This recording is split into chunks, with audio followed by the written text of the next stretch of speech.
Hey guys, what's going on?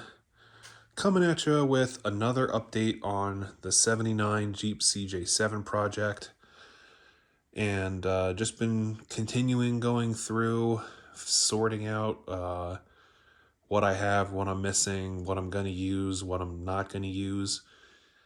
And as you can see, we have the old fender off on the passenger side.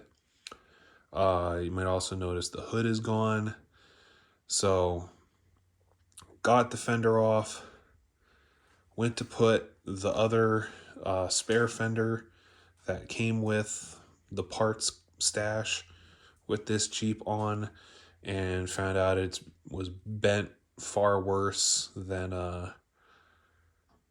what I thought it was going to be.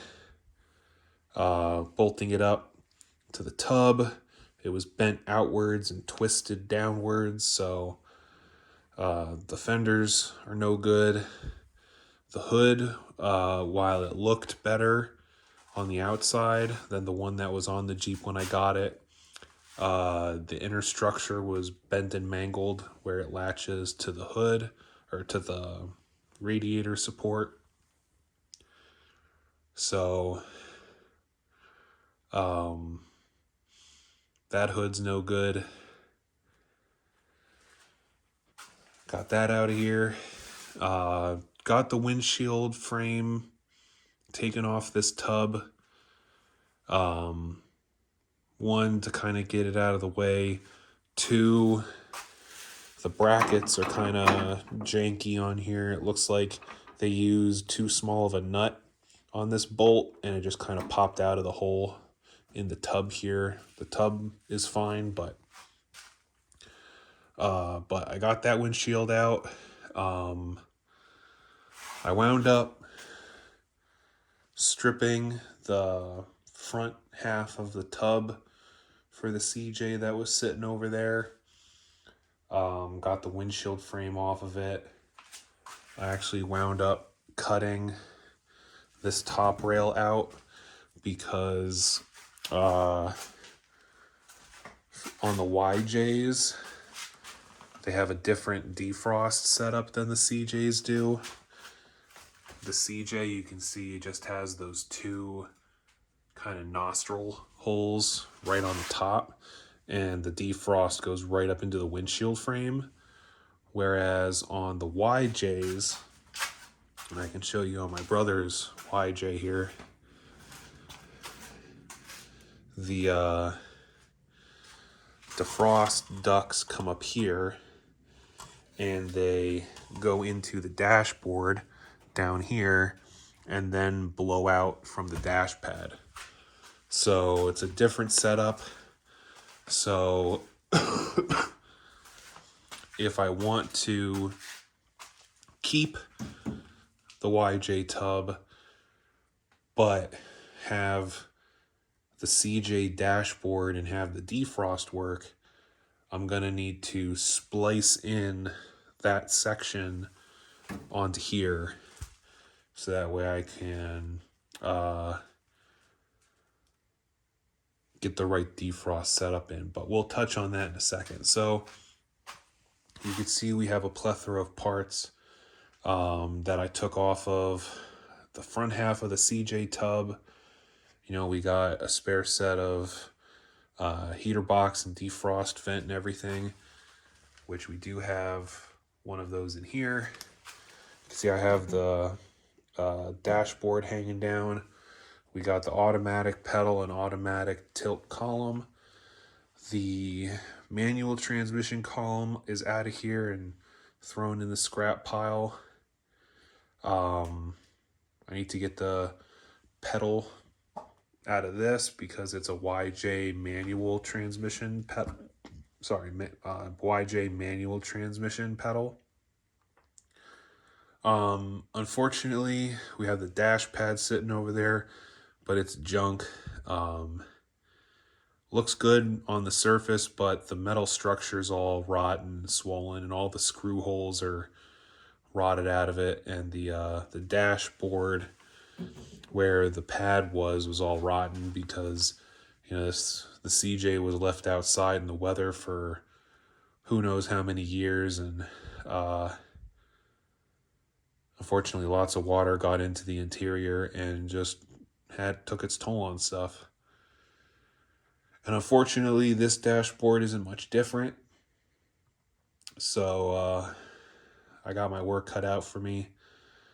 But we'll get to the future plans here in a minute. The 1 tons I am scrapping. I'm pretty sure, I know that is a Dodge Dana 70 rear axle, so I'm assuming that is also out of a Dodge.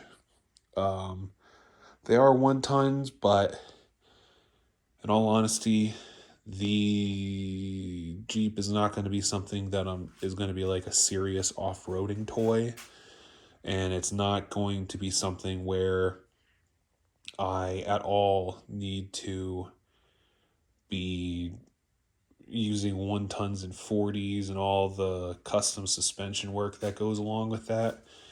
Just going to stick with these wide track axles, which is what this front axle is, and the spare rear axle that I have outside, they're wide track axles.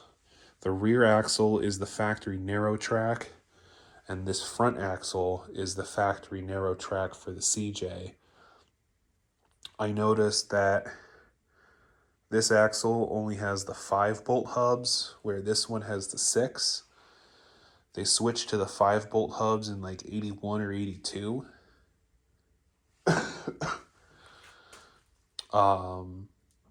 And that's around the same time that they went from the narrow track to the wide track.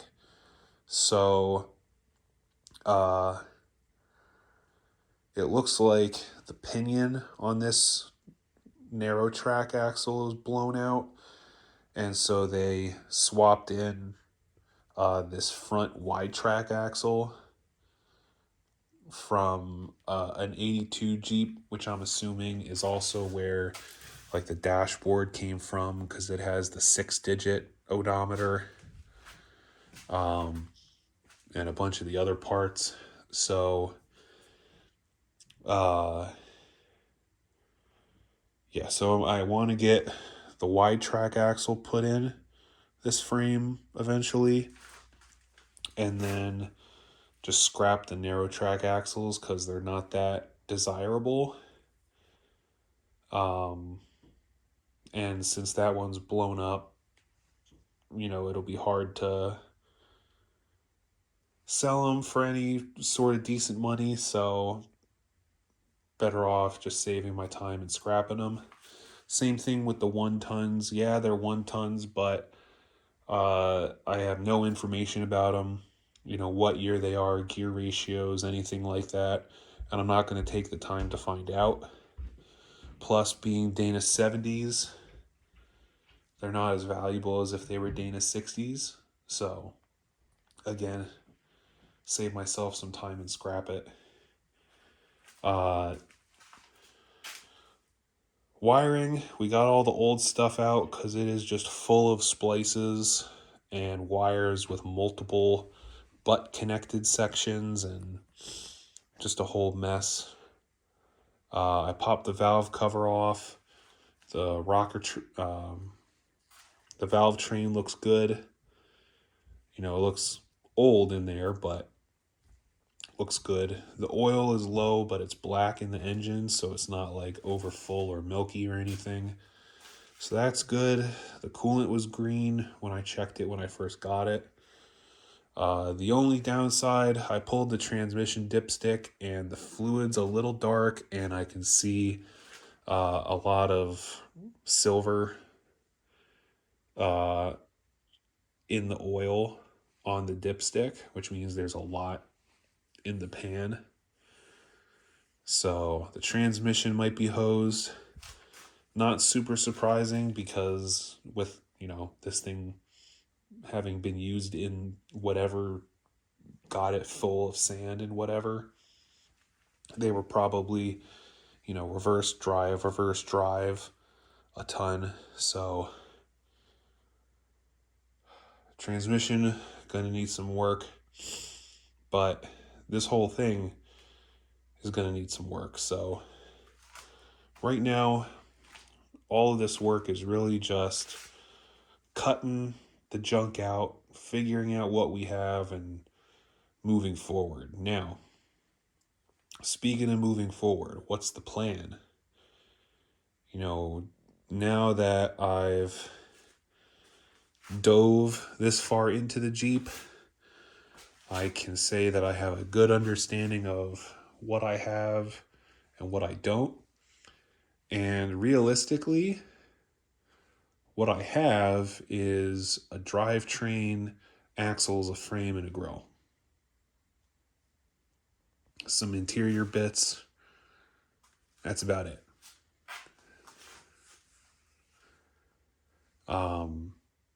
Both front fenders and both hoods were bad. The other frame's junk. I'm going to wind up cutting the sections of the frame. I'm going to cut like the section that has the body mounts, standoffs. I'll cut that and keep it. I'll probably cut the front half of the frame off, and then, just so I can have it, just in case. Sorry. But other than that, that frame is junk. So, going forward, again, for the time being, I'm not going to be putting any money into this thing. Knowing what I have will allow me to build like a parts list, but I'm not going to be putting in any money. I may do things like cleaning the frame. If I have paint, might use the paint on it, and swapping in that rear axle. But the frame, we gotta address some issues on it. It has, being a 79, it has these front shock towers, but this shock tower mount here is broken off. The threads are snapped, so I'll have to see what I can do about that. The mount itself looks fine, so I'm hoping maybe I can cut the standoff part off of the bracket and then use like a bolt or whatever. Go through that. I know the rear mounts look fine and they still have shocks on them. But we got to clean up the frame. The rear of the frame is going to need a little bit of patchwork. My plan for that is I'm going to buy the back frame section, but try and use as little of it as I can, because I only really need to patch like the 2-3 inches that are a little thin at the very end, and then weld in a new crossbar for the rear body mounts and everything. But tub wise, this YJ tub is going to be a good storage tub, but I'm not going to use it. Now, I know I was just talking about splicing and everything, but there's a couple issues with the tub. The body mounts need addressing, and again, it's going to need the work on that top piece for the defrost, and the CJ battery tray does not mount up, and the YJ uses a different battery tray setup. They use these studs, whereas the CJ's just has bolt holes. And just some other stuff. It has the spot over there. It needs a floor pan patch on the driver's side. And when I had the manual transmission column in, it kind of seemed like the steering shaft was going to kind of be at a funny angle. So, not sure if there are differences between the YJs and the CJs that, would lead to steering column issues. But it didn't seem like it was really lining up the same how I had expected. Sorry, getting over a cold. Didn't line up like how I was really expecting it to. So the plan is we need to get a bunch of new stuff. They do sell aftermarket CJ-7 tubs. I'm going to get a metal one. I know a lot of people run the fiberglass tubs, but I'm not 100% sure that's the route that I want to go. Just because while the fiberglass tubs don't rot, I still want to have, the doors and the soft top, and I want to have the rear tailgate and the rear swing out spare tire carrier. And, all that stuff I'm not sure if that would really jive well with the fiberglass tub. So I'm just going to go with getting the metal tub. It's like they sell them for like between $3,000 and $5,000, but considering you're getting like an all new metal tub, it's actually pretty cheap. So I'm gonna go with that, and then that way I also don't have to mess with changing my body mount locations for those two in the back. And I can kind of, have the defrost without much work, all that stuff. If I was really like, I don't care about defrost, I don't care about the doors or anything, it might be different, but so that's the plan there. I do want to get this engine running just to make sure it does run decently. The Jeep's going to get all new wiring.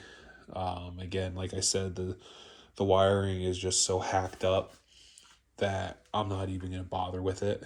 And, a lot of the wiring here is old, full of mud, gross, nasty.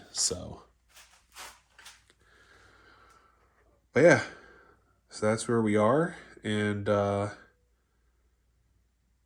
catch you on the next update.